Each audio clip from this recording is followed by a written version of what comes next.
a high-ranking officer in the United States Navy, someone who's dedicated years of service to their country, yet being stopped and questioned, judged not by your achievements, but by your appearance. This is exactly what happened to Admiral Linda Shaw. What started as a routine flight turned into a powerful story about resilience, dignity, and the courage to stand up against bias. In today's story, we're diving into an experience that transformed one woman's frustration into a movement for change, inspiring thousands to look beyond assumptions and embrace a deeper understanding of respect and inclusion.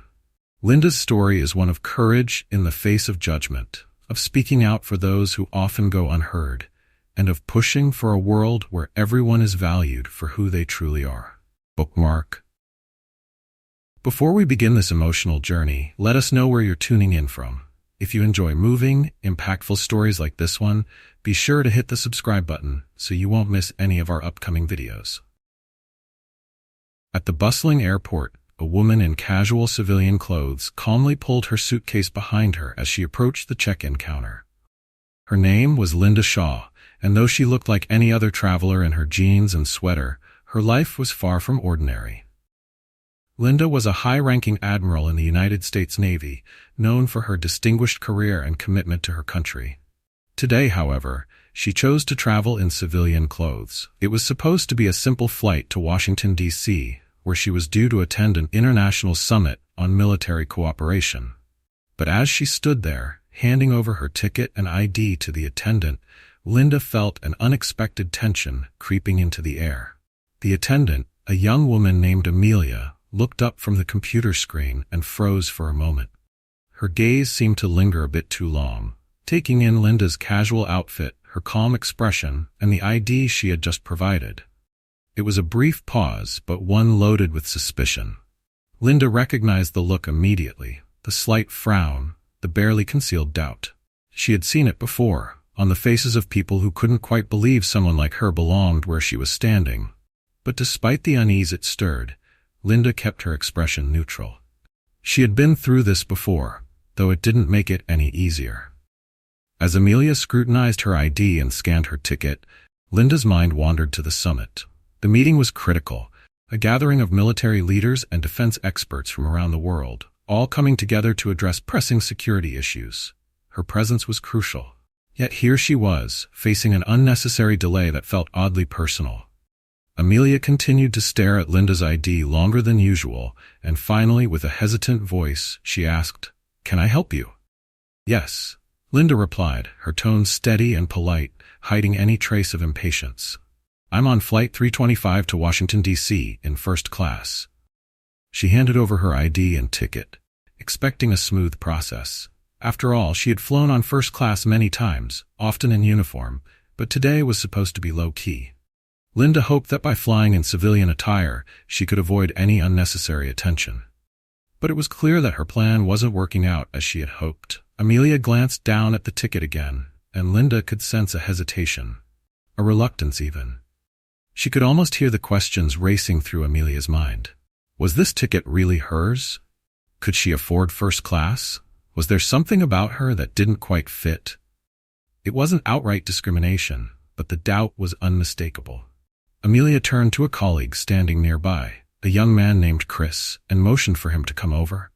Linda watched as they exchanged a quick glance, a silent communication that was obvious to anyone paying attention. Chris approached with a slightly skeptical look, as if he were already bracing himself for some kind of issue. Linda remained calm, though she felt a pang of frustration. She could sense where this was heading, and she knew it wasn't going to be quick. This was supposed to be a straightforward trip, and now here she was, being subtly but clearly questioned. Chris, taking the ID from Amelia, turned it over in his hands, examining it as though expecting to find something off. It was absurd, yet Linda kept her expression neutral, determined not to let them see her frustration. Inside, though, she felt a familiar weariness, a mixture of disappointment and quiet anger. It was the same reaction she encountered often, a reflexive disbelief that she, a woman and a black officer, could possibly be a high-ranking admiral in the Navy. Even now, with her ID in their hands and her rank plainly visible, they couldn't quite accept it. Yet, Linda reminded herself to stay calm. She had faced far greater challenges than this. As Chris continued to inspect her ID, flipping it over as if trying to find a flaw, Linda couldn't help but feel the clock ticking. Each passing second was time she didn't have to spare. She knew her worth, she knew her mission's urgency, and she knew that every second she spent here could impact her ability to complete that mission. But here she was, standing at an airport counter, held back by the weight of someone else's doubt. Linda stood there, maintaining her composure as Chris scrutinized her ID with a level of focus that bordered on suspicion. Her mind raced, but outwardly she remained calm and polite. She knew that showing frustration could easily be misinterpreted, especially in situations like this. It wasn't fair, but it was a reality she had grown accustomed to. Still, it was the last thing she needed today. Chris finally looked up, his expression still uncertain. "Are you sure this is your flight?" he asked, as though Linda might have mistakenly tried to board someone else's plane. His tone carried a hint of doubt, a subtle challenge to her right to be there. Linda resisted the urge to let her exasperation show, replying firmly but politely. "Yes," she said, her voice steady and measured. "I'm Admiral Linda Shaw, United States Navy. I'm on official business and am scheduled for first class on Flight 325 to Washington, D.C. She knew that stating her rank could sometimes make situations like this easier. But at times it also seemed to make people even more skeptical. Chris and Amelia exchanged another quick glance, their shared doubt clear in the exchange. They were clearly unused to seeing a high-ranking officer, let alone a black woman in that role, dressed in civilian clothes. Linda watched as they shared an unspoken message, frustration building inside her with each passing moment. "Do you mind if I see your ID one more time?" Chris asked, extending his hand with a slight, uncertain frown. Linda sighed internally, but handed over her military ID again without hesitation, knowing there was little else she could do. She had learned over time that patience, though difficult, was often her best defense in situations like these. Inside, however, a mixture of irritation and resignation began to bubble up. Linda could feel it, a quiet yet firm indignation born from years of facing the same subtle but powerful judgments. She wasn't surprised, but it never got easier.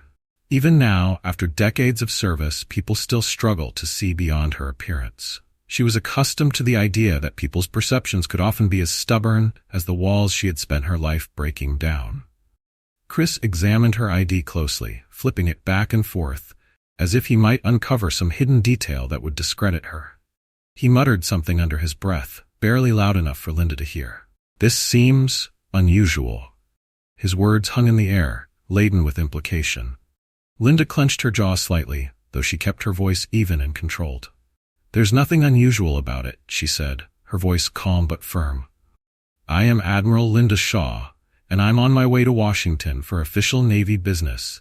I'd appreciate it if we could move this along." Her words seemed to hang in the air, challenging him to recognize the gravity of the situation. But instead of understanding, Chris's frown deepened. He called over yet another colleague, a supervisor named Robert. Robert approached with a brisk stride, his expression neutral but firm, clearly prepared to resolve what he thought must be some kind of misunderstanding. Linda felt her patience wearing thin as she watched this procession of doubt play out before her. She could sense the growing crowd of passengers behind her, some glancing over curiously, others starting to murmur in impatience. Every moment spent here was valuable time lost, yet here she stood, dealing with the same familiar walls that always seemed to appear when she least expected it. Robert took the ID from Chris, giving it a cursory glance before looking back at Linda with a questioning look. He was polite, but his tone carried the same disbelief. "Just a routine check, ma'am. We need to ensure everything is in order," he said, his words professional but cold. Linda could feel a spark of frustration flaring up. This was no routine check, and they both knew it. But once again, there was nothing she could do but wait. Her gaze flicked to the clock on the wall behind them. She could feel each passing second weighing on her mind, each tick a reminder of the time she didn't have to waste. She felt a quiet rage simmering beneath her calm demeanor, a frustration that came from being treated as though her words and her credentials somehow weren't enough. As Robert continued to scrutinize her ID, Linda could feel the eyes of the other passengers lingering on her. She knew they were beginning to whisper, forming their own conclusions based on the scene unfolding in front of them. She stood with her head held high, refusing to let the weight of their assumptions press her down. But internally, the constant need to prove herself, to prove her place in spaces where she rightfully belonged, felt exhausting. Robert's scrutiny seemed to stretch on endlessly. Finally, he handed her ID back to Chris, who continued to study it with exaggerated concentration. Linda felt like she was on trial, her life and career laid bare for the world to question. And all because she didn't fit the image they expected. As Chris muttered something to Robert, she could feel the quiet judgment in the air, a suffocating fog that surrounded her, thickening with each passing moment. Linda's patience was running thin, but she kept her composure, reminding herself that she had weathered worse situations. The stakes were too high for her to let her frustration show here, and she knew better than to expect an immediate change in their attitude. Still, the injustice of it gnawed at her, each second stretching the tension tighter. As she stood there, waiting, she noticed the quiet murmurs spreading among the passengers in line behind her. Their impatience was beginning to ripple through the crowd, manifesting in small, annoyed sighs and pointed glances in her direction. One man in a sharp business suit, standing directly behind her, made no attempt to hide his frustration. He crossed his arms and let out a loud, exaggerated sigh. "What's the holdup?" he muttered, his voice dripping with irritation. "Is she even supposed to be here?" Linda heard his words but refused to turn around. Her focus remained on Chris and Robert, who were still inspecting her ID as if searching for some flaw. She could feel the tension building, a thick cloud of suspicion surrounding her, fueled by assumptions she couldn't shake off. It was as if her very presence here, her claim to this first-class ticket, was somehow offensive or suspect to those around her. The longer she stood there, the more she felt herself becoming a spectacle. Some of the passengers in line had taken out their phones, snapping photos or recording videos, sensing that something was unfolding here and eager to capture it. She could almost feel the captions being written in their minds. "Woman holds up the line at the airport. Disruption in first class." None of them knew the truth. None of them had the slightest idea who she really was or why she was here. Yet, assumptions were being made, harsh, unfair, and painful assumptions. Linda's fingers tightened around the handle of her suitcase. She forced herself to stay calm, reminding herself that she was representing more than just herself at this moment.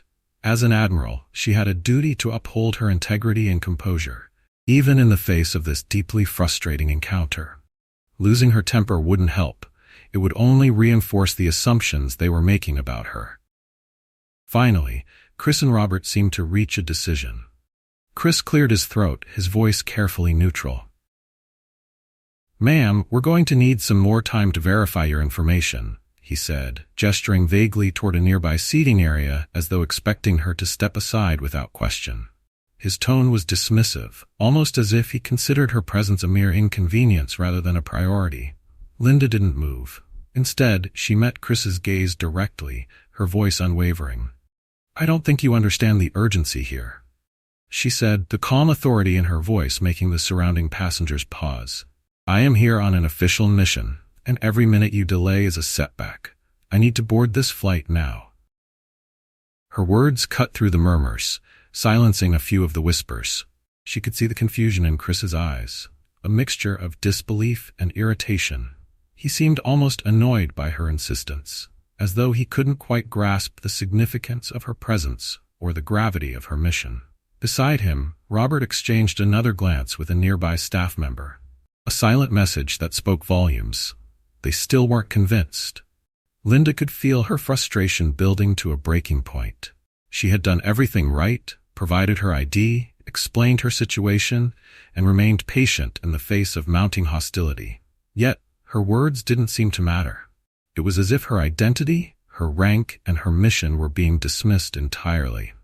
Meanwhile, the murmurs from the line were growing louder, fueled by the visible tension between Linda and the airport staff. A middle-aged woman in line, glancing at Linda's calm but insistent expression, muttered under her breath, What's taking so long? If she's really supposed to be here, wouldn't they just let her through? Linda overheard the comment, her patience tested yet again by the small-mindedness surrounding her.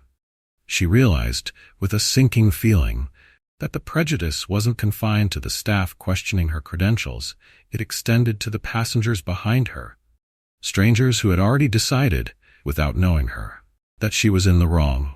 Her mind raced as she considered her options. She could call in support, but that would only intensify the scene and potentially delay her further.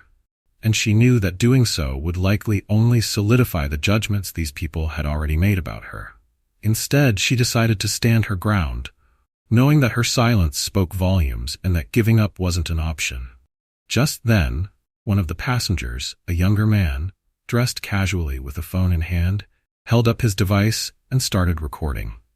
He had an amused expression, as though he was entertained by the scene rather than appalled by the unfairness of it.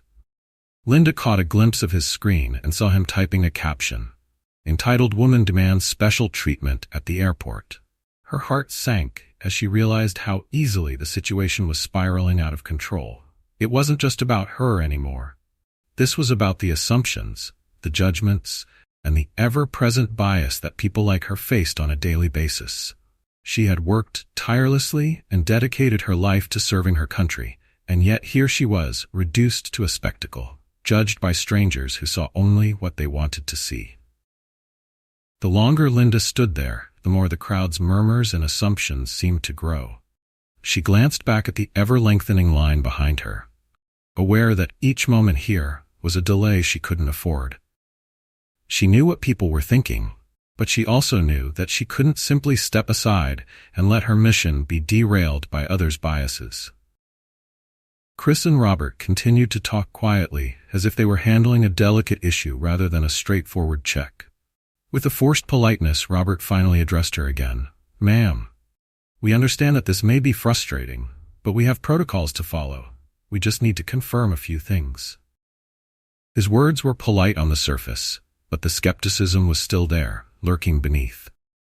Linda took a steadying breath and reminded herself that she had faced far tougher challenges. Still, it was difficult not to feel the sting of doubt, the constant need to prove herself again and again, even after all she had accomplished. What frustrated her most was that, despite being a high-ranking officer in the Navy, she was still subject to the same judgments she had fought against her whole life. The seconds ticked by, stretching into minutes, each one intensifying her frustration. Around her, passengers continued to glance in her direction, their curiosity transforming into thinly veiled impatience. She overheard snippets of their murmurs, some annoyed, some questioning, others clearly assuming she was somehow in the wrong. A few whispered comments were supportive, but they were few and far between. One voice rose above the others, a man in a blazer, speaking loudly enough for her to hear. "I don't get it," he muttered to his companion, eyes still on Linda. "What's her deal? First-class tickets are for people who actually need them, right?" His words were loud enough for several nearby passengers to hear, and Linda could feel the ripple effect as others exchanged glances, nodding in agreement or muttering their own judgments under their breath. Linda fought to keep her expression neutral, but inside, she felt a surge of indignation. She wanted to turn to him, to tell him exactly who she was and what she had achieved. But she knew that would only fuel the fire, giving him more reason to judge her. Instead, she focused on her purpose, reminding herself that she couldn't afford to be sidetracked by other people's ignorance. Just then, another airport employee approached, this time with a security officer in tow. He was a tall man, with a serious expression, his posture rigid with authority. He took the ID from Robert, barely glancing at Linda, before turning his attention to the card in his hands. Linda could feel her patience wearing thin as he inspected her ID, his gaze flicking between the card and her face with an intensity that felt almost invasive. The security officer looked over at Robert, his brow furrowing slightly as he lowered his voice. "We just need to check one more thing," he murmured, his words barely audible. Linda clenched her jaw, sensing that they were nowhere near the end of this needless delay.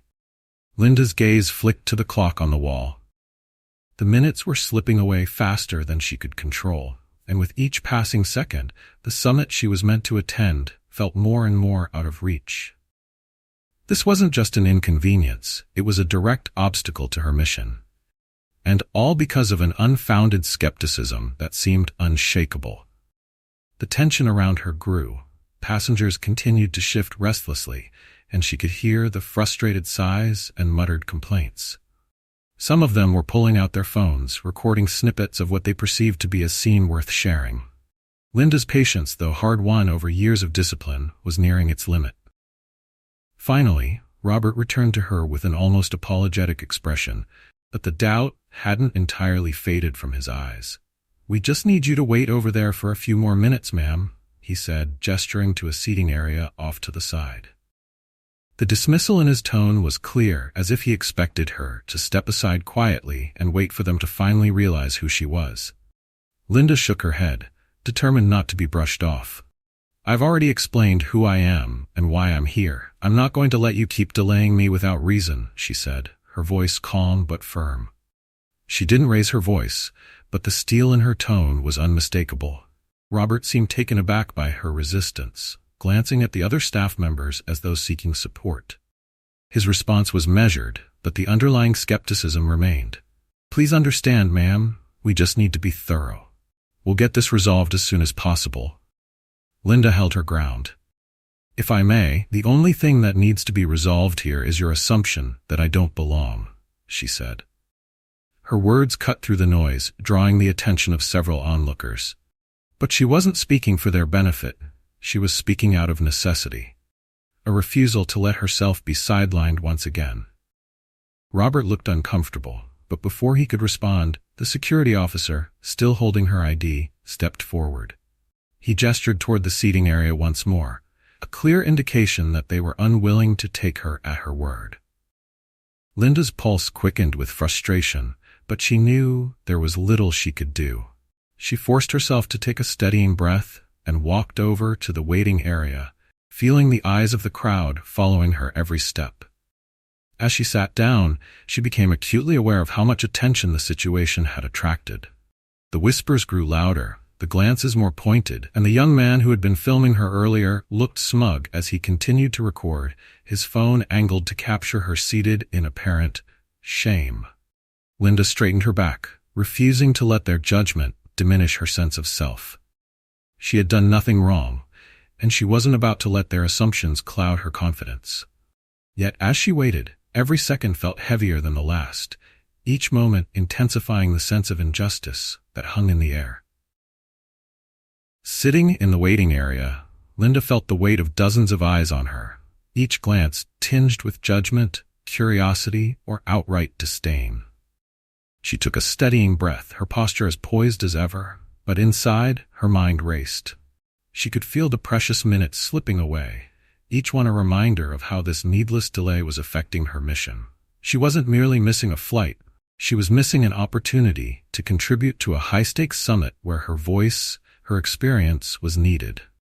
The young man recording her hadn't stopped, and Linda noticed him smirking as he continued to film, clearly reveling in the drama he thought he was capturing. She could practically see the misleading caption he'd likely add later, entitled "Passenger Disrupts Boarding in First Class." It stung, knowing how quickly and easily people cast their judgments without even knowing the truth. But then something shifted. An older woman sitting nearby, who had been quietly observing the situation, seemed to catch on to the unfairness of it all. She cleared her throat and looked at the young man recording. "Is that really necessary?" she asked, her voice firm but not unkind. "You're recording her without knowing a thing about her or why she's here. Maybe you should think twice." The young man blinked, momentarily surprised. He mumbled something under his breath and reluctantly lowered his phone, though the judgment didn't entirely leave his face. Linda glanced at the woman, giving her a small nod of appreciation. The woman returned it, her expression one of understanding and quiet solidarity. It was a simple gesture, but for Linda, it was a reminder that not everyone was quick to judge, and some people could see past appearances and recognize the unfairness in the situation. Slowly, whispers of the truth began to filter through the crowd. Another passenger, who had caught sight of Linda's ID during the initial exchange, leaned toward the person next to him and murmured, "I think she's actually in the Navy. I saw her ID. She's an admiral." The information spread, catching the attention of several nearby passengers, who looked at Linda with newfound curiosity and even a touch of respect. As more people realized who she was, the murmurs of doubt began to fade, replaced by a different kind of energy. A few passengers exchanged surprised glances, some even looking embarrassed at their earlier assumptions. For many of them, the idea of an admiral waiting in civilian clothes in an airport terminal was unexpected, even difficult to believe. But now, understanding dawned on their faces as they connected the dots, realizing how wrong they had been. Yet, despite this small shift in the crowd's perception, Linda remained silent, letting the truth speak for itself. She was not there to make a scene or demand special treatment. She was simply standing up for the respect and recognition she had earned through years of hard work and dedication. But she couldn't deny the frustration bubbling beneath her calm exterior, a frustration that came from having to justify her very presence in spaces she had rightfully earned.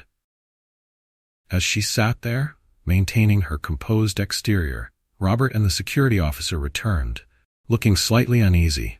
They hadn't said anything yet, but Linda could see the faint traces of doubt beginning to dissipate as they seemed to recognize the gravity of their mistake.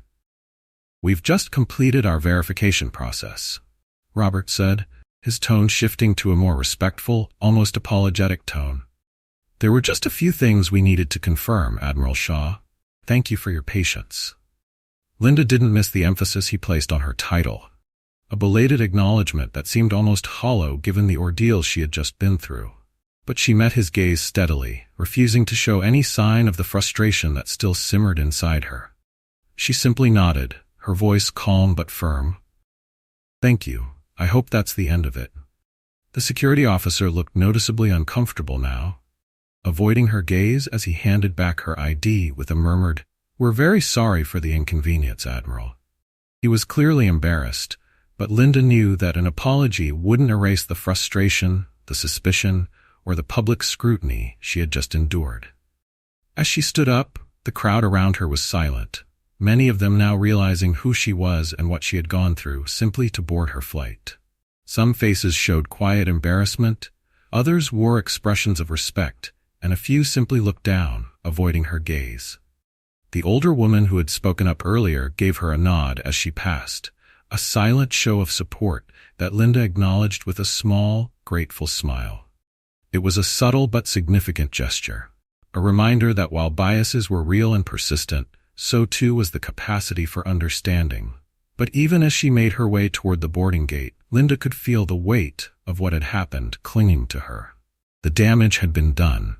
She was no longer an anonymous traveler, but someone who had been publicly questioned, delayed, and judged. And even though the crowd's perception had shifted, she knew that many of them would still walk away with assumptions lingering in the back of their minds. As she approached the gate, another passenger, a middle-aged man in business attire, called out to her, his voice carrying a hint of embarrassment. "Thank you for your service, Admiral," he said, his tone respectful. Linda nodded in acknowledgement, though the words felt bittersweet. She had given so much to serve her country, yet moments like these reminded her that some people still struggled to see past her appearance and recognize her for who she truly was. For Linda, this wasn't just a misunderstanding. It was a reminder of the countless times she and others like her had been questioned, doubted, and dismissed based on nothing more than surface assumptions. And while the apologies helped, they couldn't undo the sting of what she had just experienced. With her ID returned and the gate finally cleared, Linda stepped forward to board her flight. She could feel the lingering stares of the passengers behind her, each one a reminder of the assumptions that had been cast upon her so easily. Despite the apologies she'd received, the entire ordeal left her feeling exhausted and strangely hollow. She had faced the judgment of strangers for nothing more than looking out of place in their eyes. As she walked down the aisle, there was a new energy among the passengers who had observed the situation unfold. The whispers had changed. Now there were murmurs of admiration mixed with embarrassment. She noticed that some people looked down as she passed, clearly uncomfortable, while others offered nods of respect, acknowledging her presence in a way they hadn't before. A young woman seated near the aisle even offered her a small, understanding smile, but Linda could barely bring herself to return it. Finally, she reached her seat in first class, a quiet space where she could gather her thoughts. She settled in, placed her carry-on beneath the seat, and leaned back, exhaling a long, steadying breath. The ordeal should have been over, yet her mind couldn't shake the frustration and disappointment of what had just happened. She had spent years serving her country, climbing the ranks and overcoming countless obstacles. Yet here she was, reduced to a series of shallow assumptions in the minds of people who had no idea who she was or what she represented. The plane continued to fill with passengers, each one moving past her with a mix of reactions, some curious, others remorseful, a few pointedly avoiding her gaze. The minutes dragged on, and Linda took the time to reflect on everything that had just unfolded. As the aircraft filled and the hum of voices and movement grew around her, she couldn't help but feel deep exhaustion settling in, a weariness not just from the delay, but from the underlying message it sent. Moments like these weren't new to her. Throughout her career, she had often felt the need to prove herself, to remind people of her accomplishments, her rank, and her commitment. It was an unspoken burden she had carried for years, and one she knew was shared by many who looked like her. She wasn't naive. She understood the reality of the world she lived in, but that didn't make these moments any easier. Instead, each instance added to the quiet pain of being continually judged by her appearance, rather than her character or achievements. As the plane prepared for takeoff, Linda reached for her phone, hoping a distraction would help her move on from the frustration she felt. She opened her notifications, intending to catch up on emails, but instead, her screen was filled with a flood of messages and alerts. Her heart sank as she realized what was happening. The video that had been recorded by the young man earlier had already gone viral. Headlines and captions flashed across her screen, each one framing the incident with an infuriating simplicity. High-ranking officer blocked from boarding, discrimination or misunderstanding. Airport staff question black woman's ID, turns out she's an admiral. Admiral denied boarding due to prejudice? Each headline seemed to reduce her experience to a headline and a spectacle, ignoring the deeper issues at play. Linda scrolled through comments and reactions, seeing the immediate split between people rallying in support and others dismissing it as a misunderstanding. The narrative had spun out of control, taken over by those who weren't there and didn't understand the weight of what had happened. A wave of exhaustion washed over her, mixing with a deeper resolve. She could already see how this incident was going to be discussed, dissected, and debated by people who only saw it as a moment of drama or an isolated incident. But for Linda, it was anything but isolated. It was a painful reminder of the systemic biases that so many people, especially those in minority groups, faced every day. She couldn't ignore the impact of what had happened, not just on herself, but on everyone who had ever faced similar prejudice. As the plane lifted off the ground, Linda leaned back, her thoughts drifting toward the bigger picture. This wasn't just about her experience today. It was about the countless others who had faced similar scrutiny, the unspoken assumptions, and the quiet judgments that influenced so much of their lives. She thought of the young people looking to follow a similar path, of colleagues and friends who had shared their own stories of doubt and dismissal.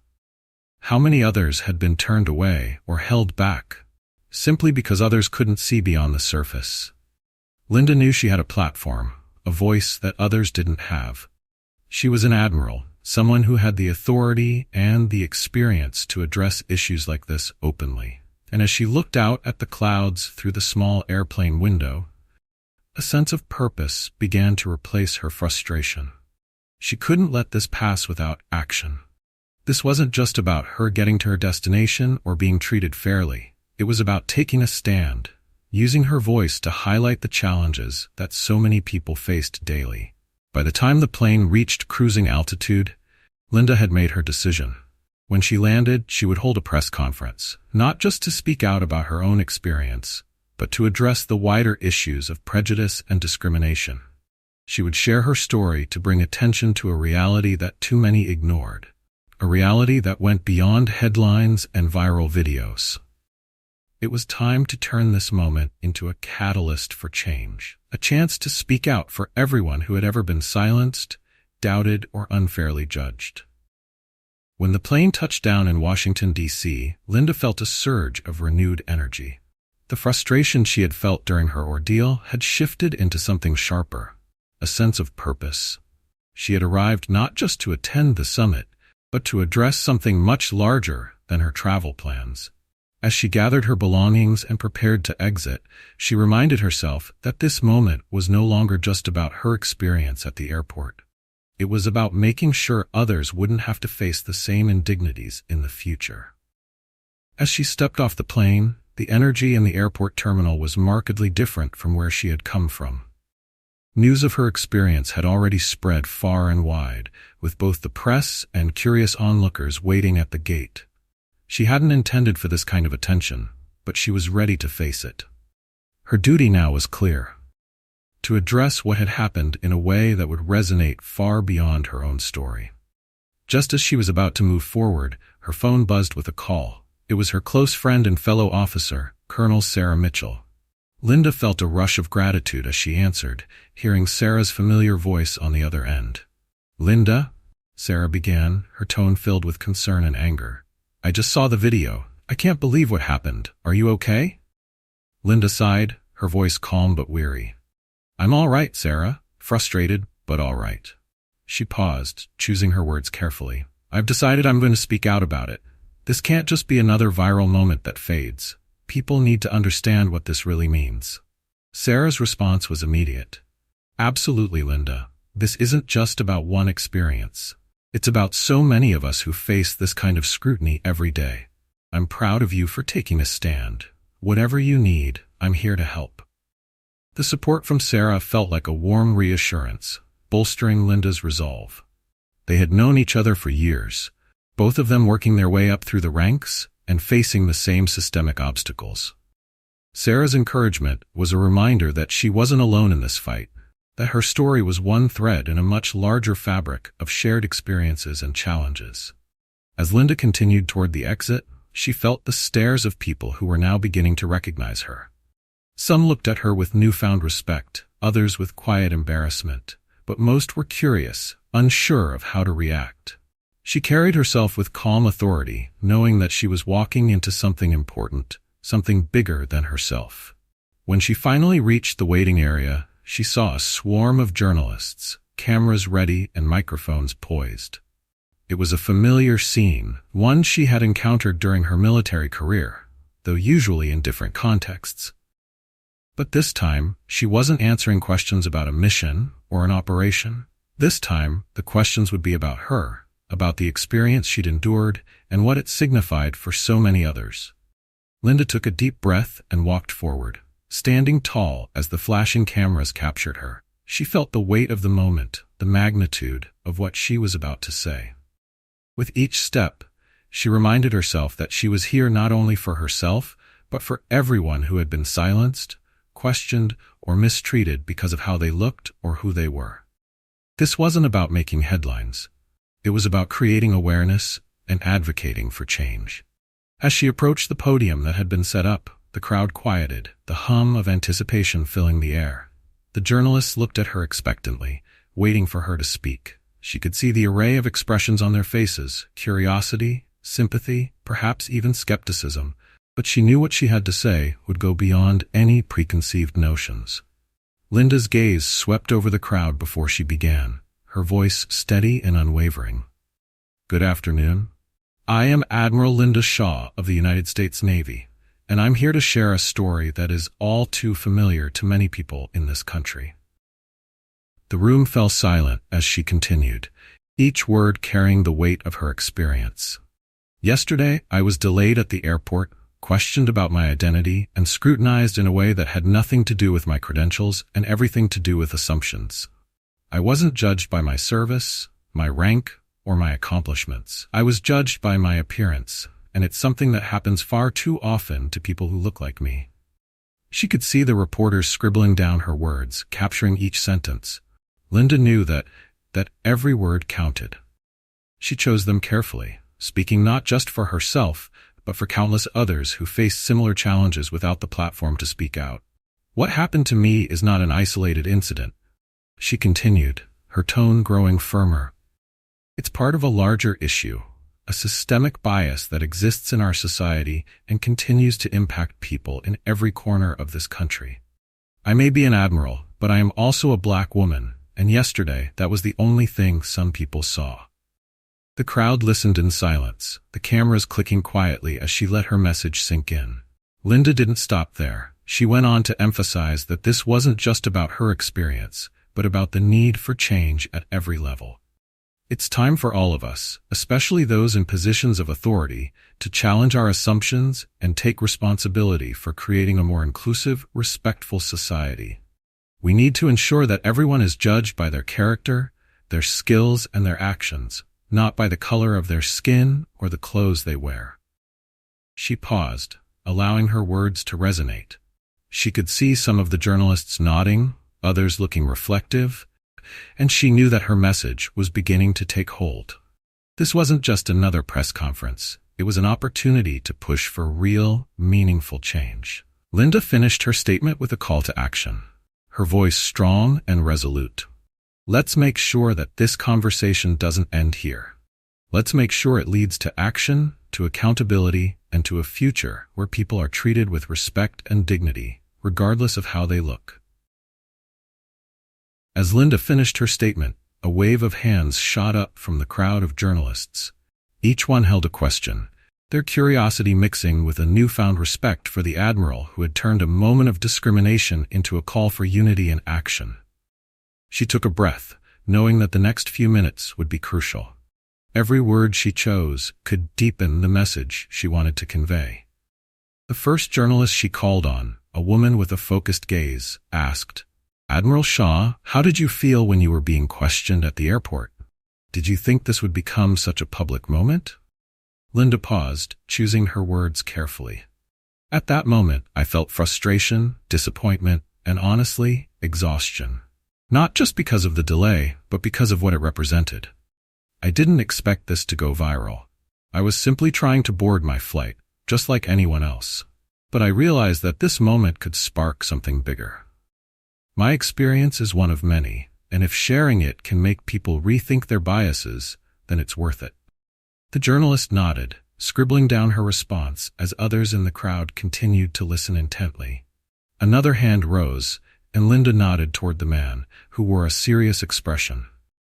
"Do you believe that the actions of the airport staff were intentionally discriminatory, or was it a misunderstanding?" he asked. Linda's expression softened slightly, understanding the complexity of the question. "It's not always about intention," she replied, her voice calm but firm. "Bias can be subtle, even unconscious. I'm not here to judge individual intentions, but I am here to speak out about the impact. The impact is what matters, and it's what I and many others have faced throughout our lives. This isn't just about one incident, it's about a pattern that exists everywhere, and we can only change that pattern by acknowledging it and working to dismantle it." Her answer seemed to resonate, and a few people in the crowd nodded, understanding the broader point she was making. Linda's gaze swept over the room, reading the faces of the journalists, the listeners, and even the airport staff members who had paused to watch her. This moment was more than just a press conference. It was a moment of collective introspection.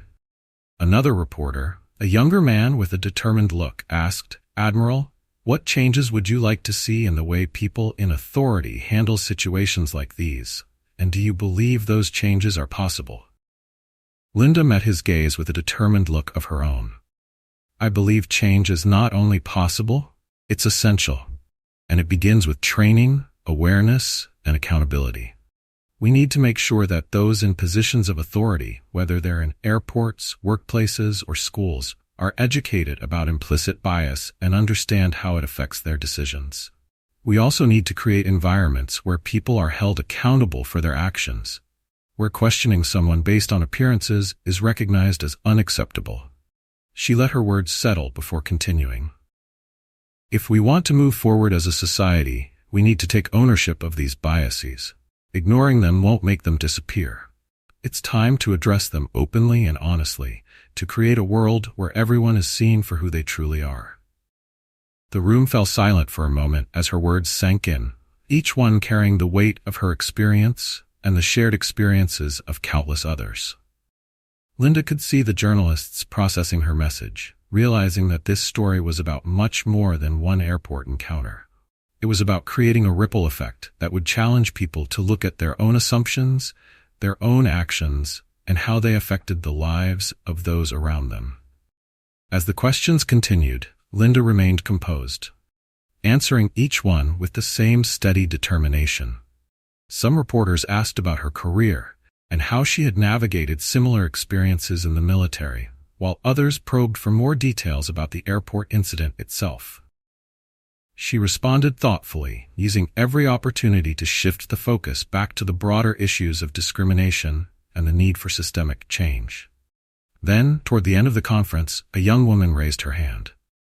She looked hesitant at first, but Linda nodded to her, encouraging her to speak. Admiral Shaw, if you had one message for people who might experience situations like this, but don't have the platform you do, what would you tell them?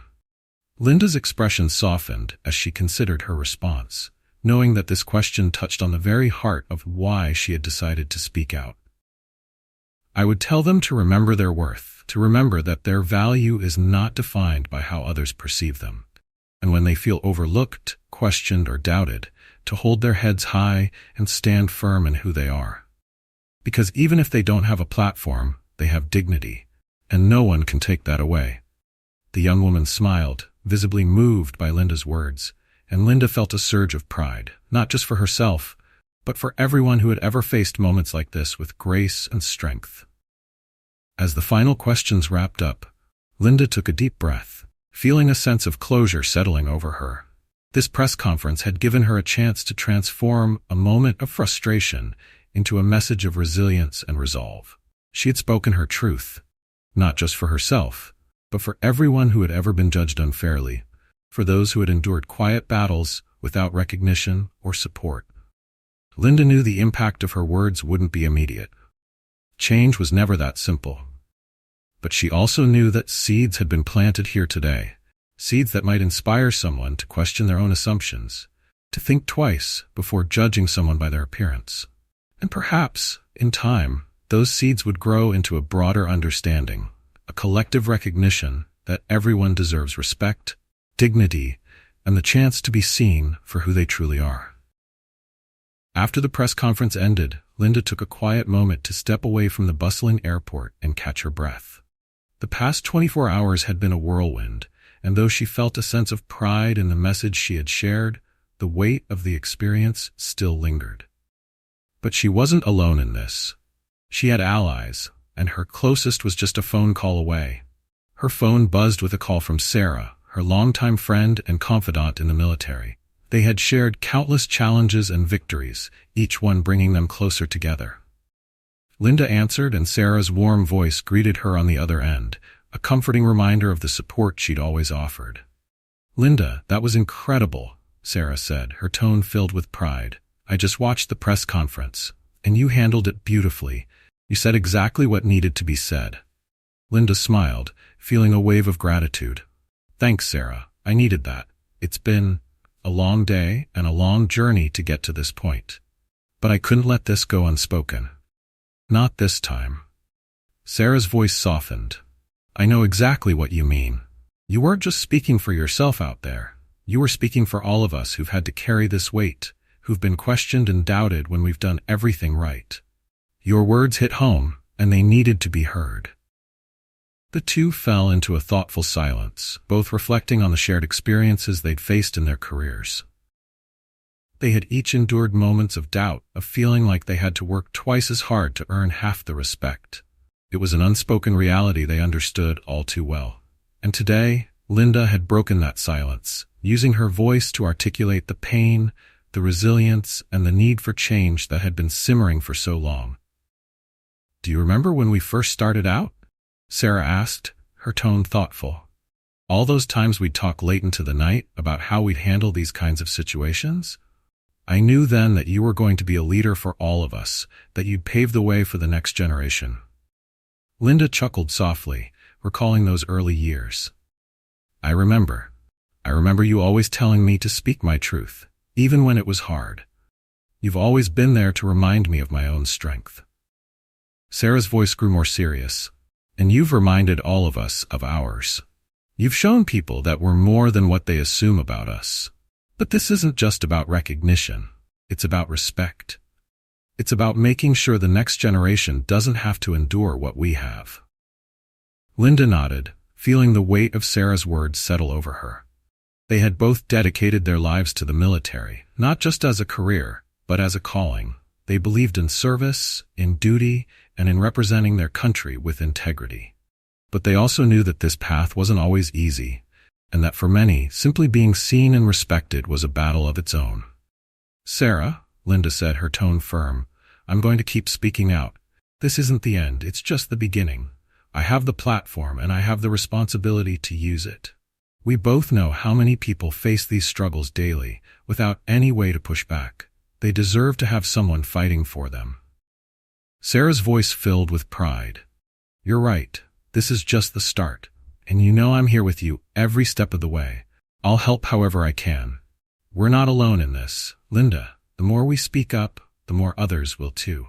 One voice becomes many." A sense of determination filled Linda as she listened to her friend. Sarah had always been a source of strength, and her unwavering support only deepened Linda's resolve. Together, they could reach people, could open the door for conversations that might seem difficult, but were absolutely essential. They could inspire others to confront their own assumptions and stand up for a fairer world. As their conversation continued, they discussed the next steps. They talked about outreach, education, and ways to encourage the military and other organizations to confront implicit biases head-on. For them, this wasn't just a moment. It was a movement, a way to plant seeds of awareness that would one day grow into a landscape of inclusivity and respect. "Linda, you know what I think?" Sarah said after a pause. "I think this moment is going to change things. Maybe not overnight, but what you did today, it's going to start conversations in rooms we can't even see, and that's powerful." Linda felt a swell of hope. Sarah was right. Change didn't happen all at once, but every moment like this, every story shared, created a ripple that would reach farther than she could ever imagine. She had done her part, and she would continue to do so. She owed it to herself, to Sarah, and to everyone who had ever been silenced or sidelined.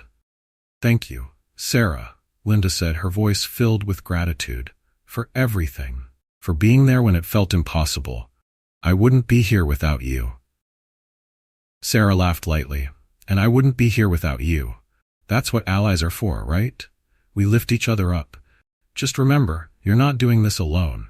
We're all in this together, and we're going to make sure this isn't just another story people forget. This is the start of something bigger." Linda ended the call, feeling a renewed sense of strength and solidarity. With Sarah and others like her by her side, she knew they would push this conversation forward, turning awareness into action and action into lasting change. She looked out at the horizon, ready to face whatever came next. This was her mission now, and she was committed to seeing it through. Book back. As Linda walked away from the terminal, a quiet sense of purpose settled over her. The journey that had begun with a simple flight had evolved into a mission she hadn't anticipated.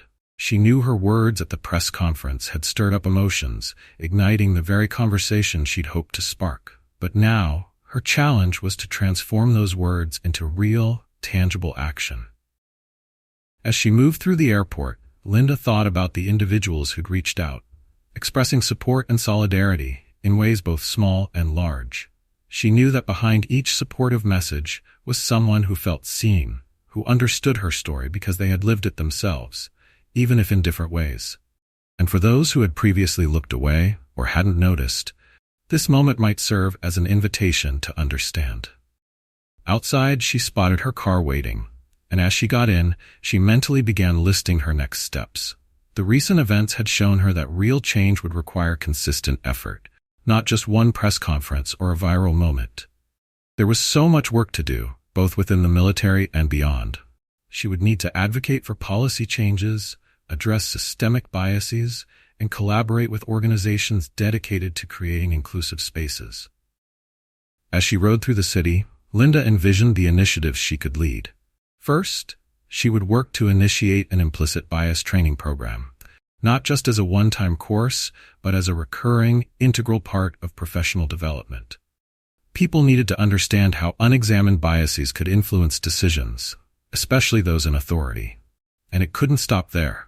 Linda wanted to create platforms where stories like hers could be shared openly.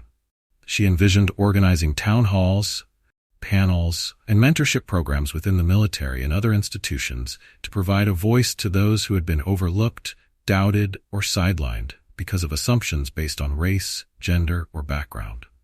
She believed in the power of stories and knew that sharing real experiences would open minds and drive change. Her phone buzzed with a message from a colleague, inviting her to speak at an upcoming leadership conference. Linda realized how much had already begun to shift. People were listening, and she was ready to take every opportunity to continue the conversation. She knew she would face resistance. Change was rarely welcomed without pushback. But Linda had spent her career overcoming obstacles, and she was determined to keep going, regardless of how many times she would have to repeat herself. Linda smiled as she thought of her friend Sarah and the support they had pledged to each other. With allies like Sarah, she knew this movement could expand far beyond her own voice. Together, they could mobilize a coalition of supporters, people from all backgrounds who were committed to making the military and society more inclusive. When she finally arrived at her temporary quarters, Linda sat down at her desk, pulling out a notebook where she jotted down a list of her goals. Writing them down and seeing them in ink made them feel real, achievable, and within reach. She listed everything she hoped to accomplish in the coming months, meeting with military leaders to discuss diversity initiatives, reaching out to organizations focused on racial equality, and even exploring the possibility of publishing her own story as a book to shed light on these issues on a larger scale. Her pen moved steadily across the paper, and with each line, her resolve grew stronger. This was no longer just about her journey. It was about paving a smoother path for those who would come after her. If her voice could help open doors, she would use it, again and again. The notebook filled with her thoughts and plans felt like a blueprint for the future. Linda could see it clearly now, a vision of a world where people weren't judged by their appearances, where diversity was embraced as strength, and where respect and dignity were fundamental, regardless of rank or status. Later that night, as she looked over her notes, a surge of energy filled her. This was her new mission, one that would likely take years, if not decades, to see through. She knew the road ahead would be long and uncertain, but she also knew that it was a road worth traveling. For every moment of frustration, for every judgment and assumption, she would push forward with resilience, knowing that each small victory mattered. Linda reflected on the journey that had brought her to this point. She thought of her early days in the military, of the countless times she had faced doubt and scrutiny, and of the many individuals who had supported her along the way. She was proud of the path she had forged, and now she had a new goal, to make sure that the path she walked would be less burdened by biases and barriers for those who followed. As she closed her notebook and prepared to rest, Linda felt a profound sense of peace mixed with determination. She would continue to serve her country, not just as an admiral, but as an advocate for fairness and equity. She had always believed in the power of service, and now she had found a new way to serve, one that would honor both her journey and the journeys of those yet to come. In the quiet of her room, Linda knew that her work had just begun. She was ready to face the challenges, to take on the biases, and to push for the change she believed in. This was her mission now, and with allies by her side, and a clear vision guiding her, she was confident that together they could create a future where everyone, no matter who they were or what they looked like, would be treated with the respect and dignity they deserved. The following weeks were a whirlwind of activity for Linda. After the press conference, her story continued to spread, resonating with people across the country and even beyond. Messages poured in from all corners, from old colleagues, strangers, and advocacy groups, all thanking her for shining a light on an issue that so many felt but rarely voiced. The momentum was real, and Linda could feel it growing. One morning, as she sat in her office, she opened an email from an unexpected sender. A young woman named Elena, an officer in training who had seen the press conference and was inspired to reach out. Her message was heartfelt and direct. "Dear Admiral Shaw," Elena wrote, "I saw what you went through at the airport, and I felt like you were speaking for people like me. I'm a first-generation college graduate, and I've already experienced moments where people doubt me just because of who they think I am. Knowing that someone as accomplished as you faced these same challenges makes me feel less alone. Thank you for showing us that we can stand tall and speak up no matter how tough things get." Linda reread the message, feeling a swell of emotion. She hadn't anticipated how her experience would reach young people like Elena, but it gave her a renewed sense of purpose. If sharing her story could help others feel seen, then she would keep speaking out and keep pushing forward. This wasn't just a movement for her generation, it was for the generations coming after. People like Elena who needed to see leaders who looked like them breaking down barriers. Inspired, Linda decided to launch a mentorship initiative within the military, partnering with other high-ranking officers to provide support and guidance for young recruits who often felt isolated or underestimated. She knew that many recruits like Elena faced doubts that had nothing to do with their abilities and everything to do with perceptions based on race, gender, or background. The mentorship program took shape quickly. Linda used her connections to bring together a diverse group of officers who understood the weight of what she was trying to do. Their mission was to offer mentorship, but also to cultivate an environment where inclusivity was the norm and where assumptions were challenged from the very start. In one of the program's first meetings, Linda addressed the group of new recruits, including Elena, who sat in the front row, listening intently. Linda's heart swelled as she looked at them, seeing the mixture of hope and determination in their eyes. She knew that each one of them was carrying their own struggles, their own stories, and she felt a deep responsibility to show them that they had allies here. "You all belong here," she told them, her voice steady and sincere. "Every one of you has earned your place, and no one has the right to make you feel otherwise. The path may not always be easy, but know that you're not alone.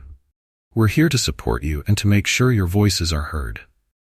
Let's work together to build a military and a society that values each person's true worth."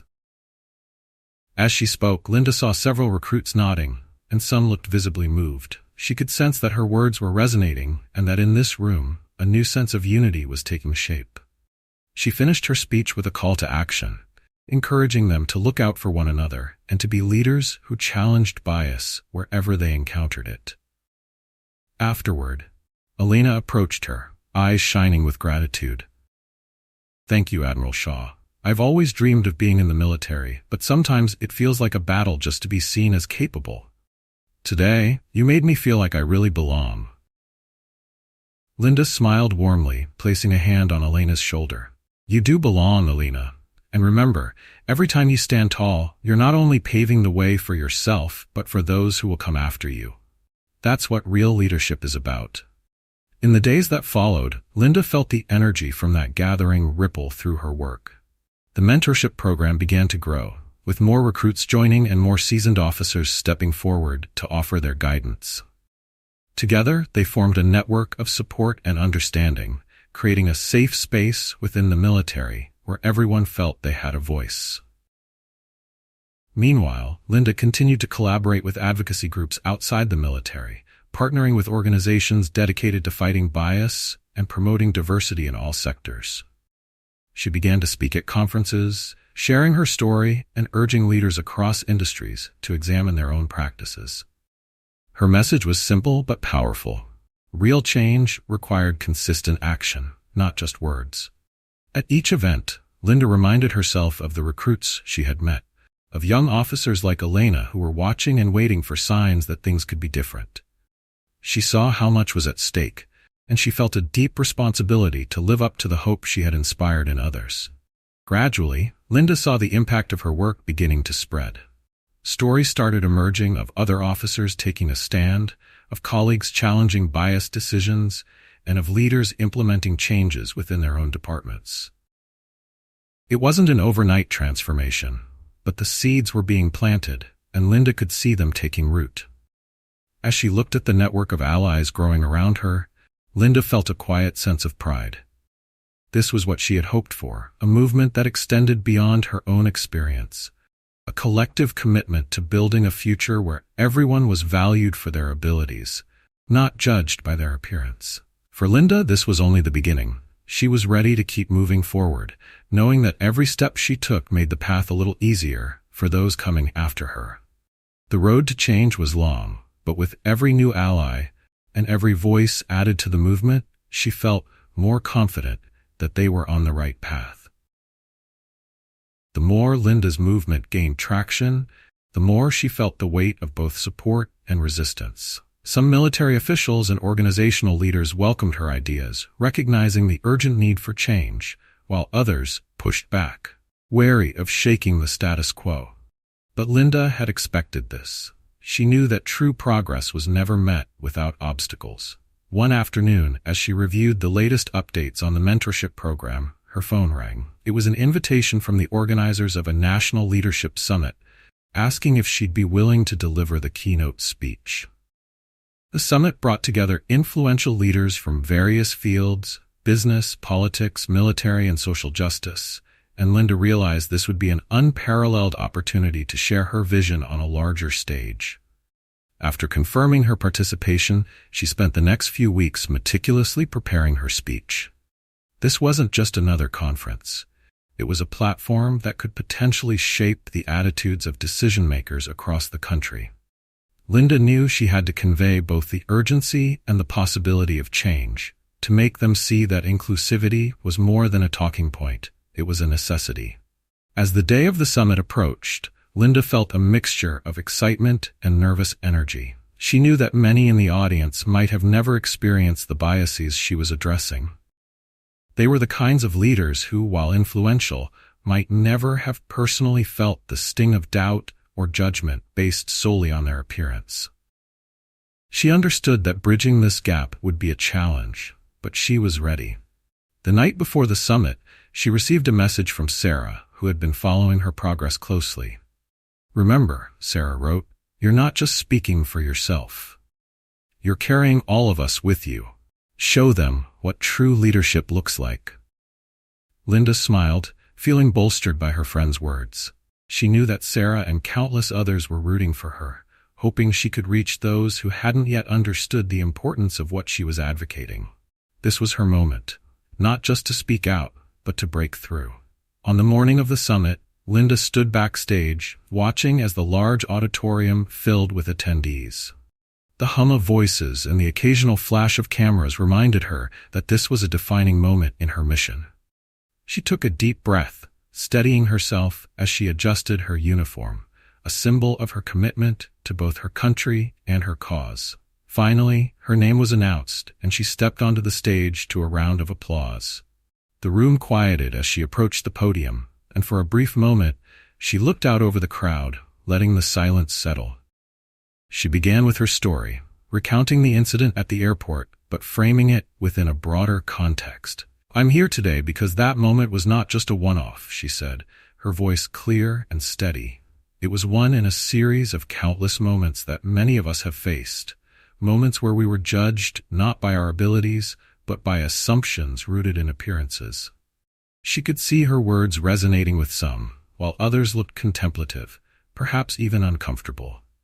Linda pressed on, sharing stories she had gathered from her mentorship program, stories of young recruits who had faced skepticism, employees who had been passed over, and individuals who had left their dreams behind because they felt unwelcome. As she spoke, Linda could sense a shift in the room.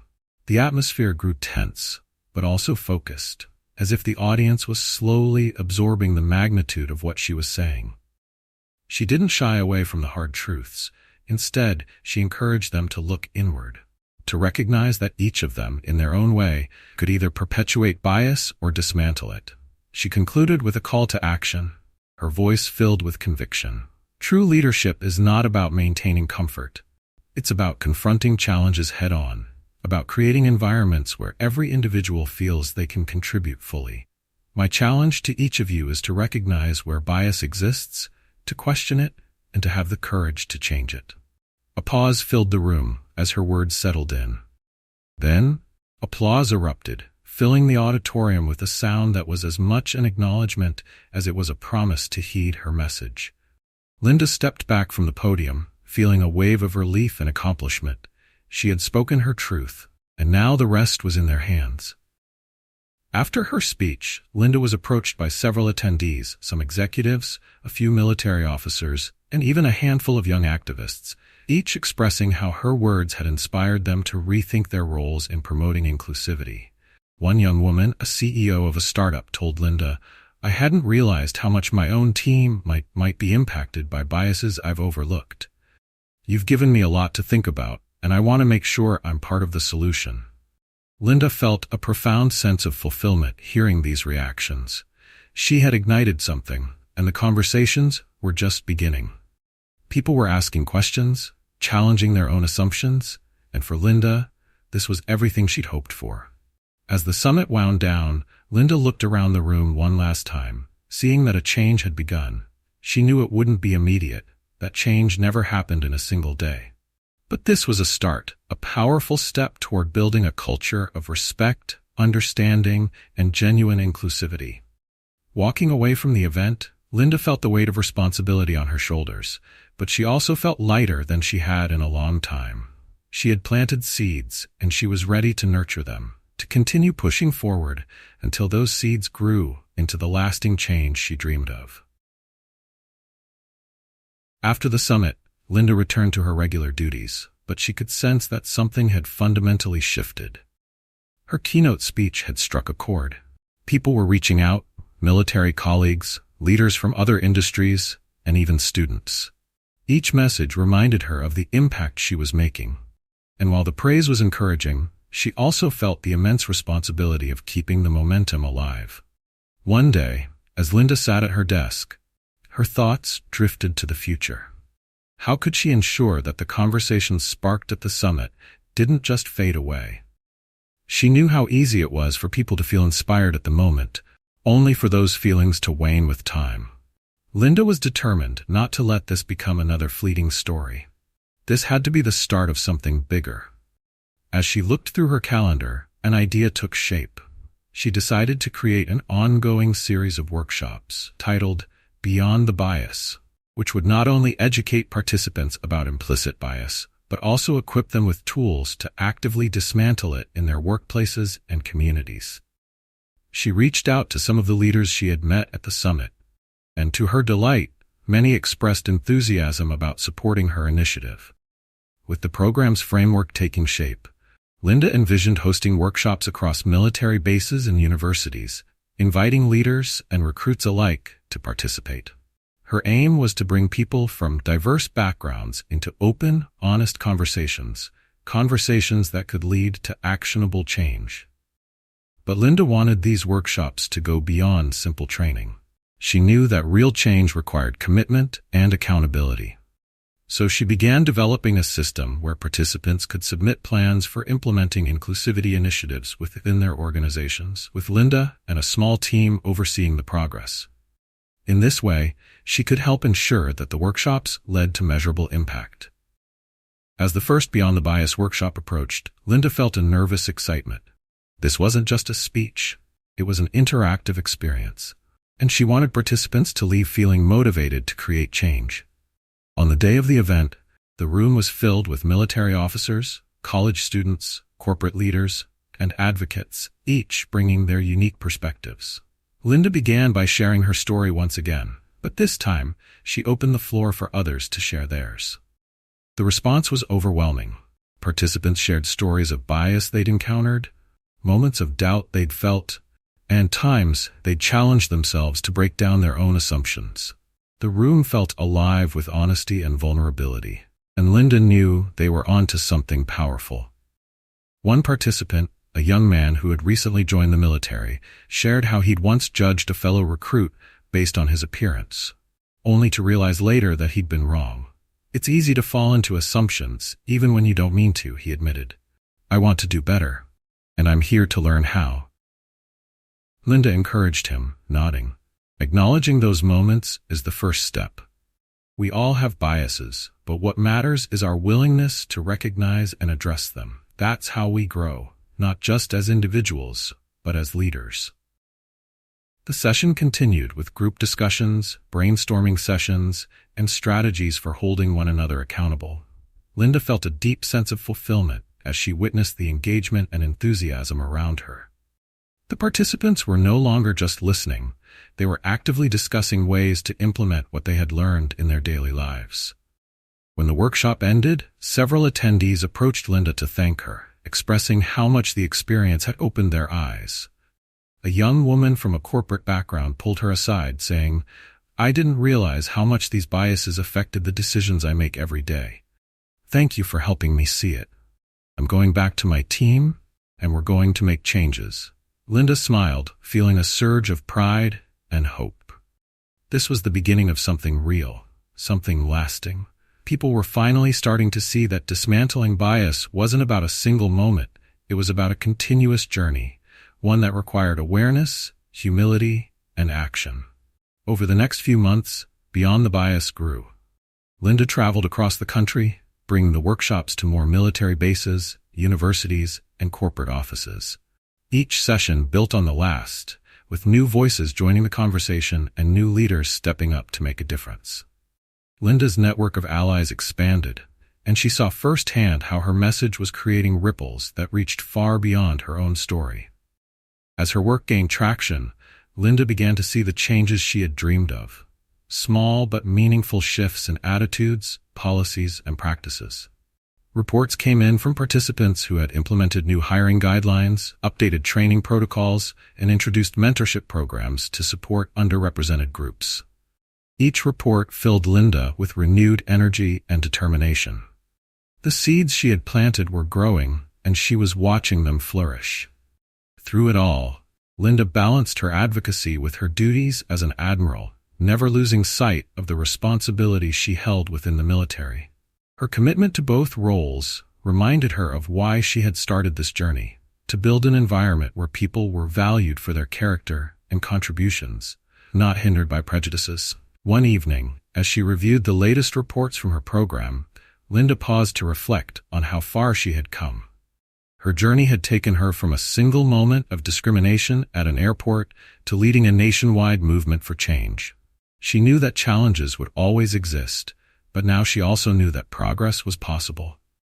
People were listening, learning, and taking action. Linda closed her reports, feeling a deep sense of fulfillment. She had turned a painful experience into a force for good, transforming frustration into empowerment. And while her work was far from over, she felt confident that this movement, fueled by countless voices, would continue to grow and inspire. Her mission had evolved, expanding far beyond what she had imagined. Now it was a movement, a coalition, a journey toward a more inclusive world. And Linda knew that as long as there were people willing to stand up and speak out, this movement would keep moving forward. One conversation, one commitment, one change at a time. As Linda looked back over the past months, she felt an overwhelming sense of pride mixed with quiet humility.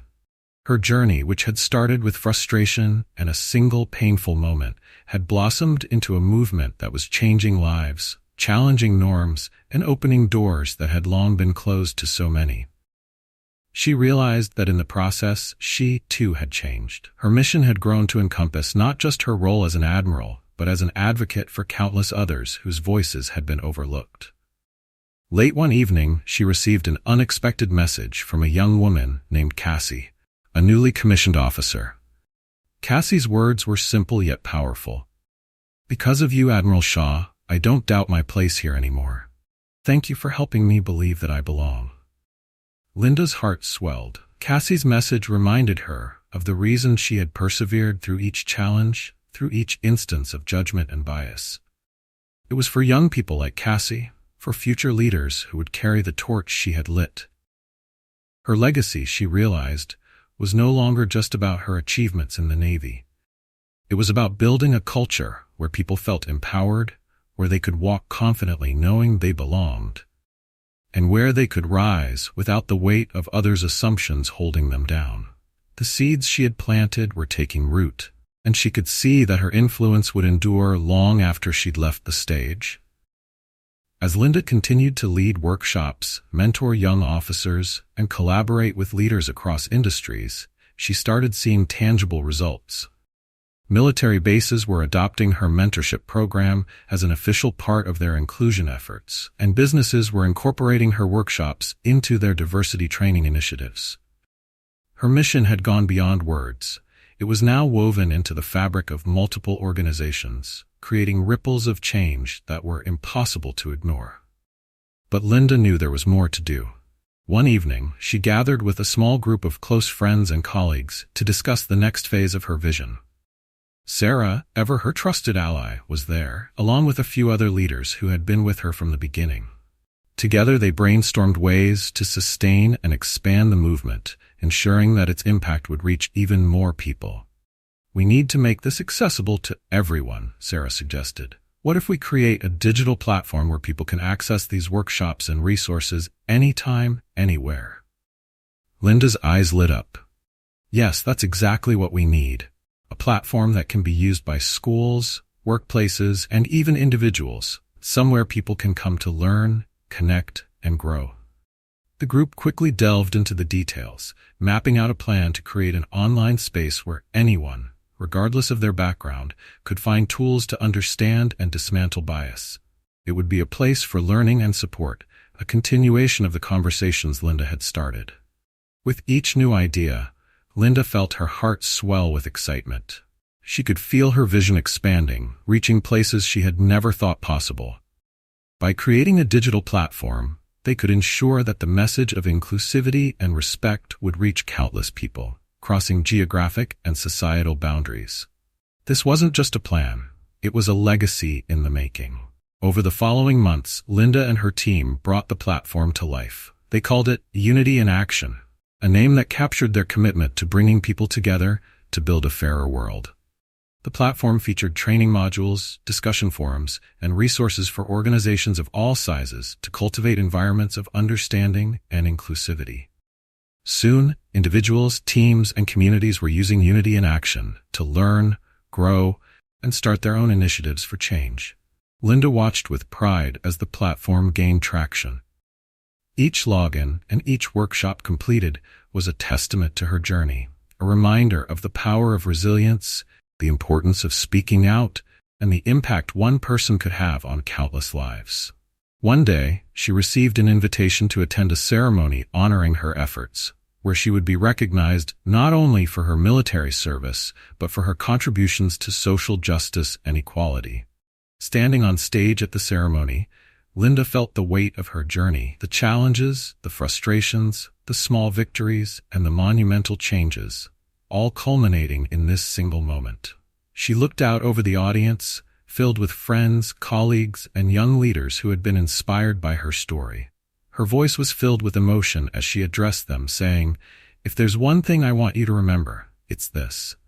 Each of us has the power to create change. It may feel small at first, but every voice, every step forward matters. Together, we can build a world where everyone is seen, valued, and respected for who they truly are."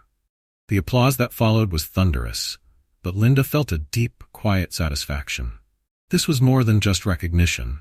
It was validation that her mission had become a reality, that the values she held so dearly were now shared by so many others. After the ceremony, Linda lingered, speaking with young officers and activists who approached her, each one expressing their gratitude and commitment to the cause she had championed. As she listened to their stories, she felt an unbreakable connection to each of them. They were carrying her legacy forward, embodying the principles she had fought to uphold. In the quiet moments after, Linda reflected on her journey with a profound sense of peace. She knew that her work would live on through the platform, the workshops, the allies she had gathered, and the voices she had inspired. This was her legacy, a movement built on courage, resilience, and hope, a movement that would continue growing long after her. And as she looked toward the future, Linda knew she had created something far more powerful than she'd ever dreamed. A community of changemakers dedicated to building a better world. Her journey was complete, but the mission she had sparked would continue, shining brightly, lighting the way for generations to come. Linda's journey teaches us a profound lesson in resilience, dignity, and the courage to stand against injustice. Her experience reminds us that while everyone may face moments of judgment or doubt, how we choose to respond is what truly defines us. By transforming her frustration into a mission for change, Linda demonstrated that even one person's voice can inspire countless others and spark real progress. The lesson here is clear. True change begins when we choose not to stay silent. Whether in our workplaces, communities, or within ourselves, we each have a role in building a more inclusive and understanding world. Linda's legacy teaches us to face our challenges with strength, to uplift others, and to remember that we are stronger together. If you found this story inspiring, comment 1. If you found it very inspiring, comment 2. And don't hesitate to share your own story with us.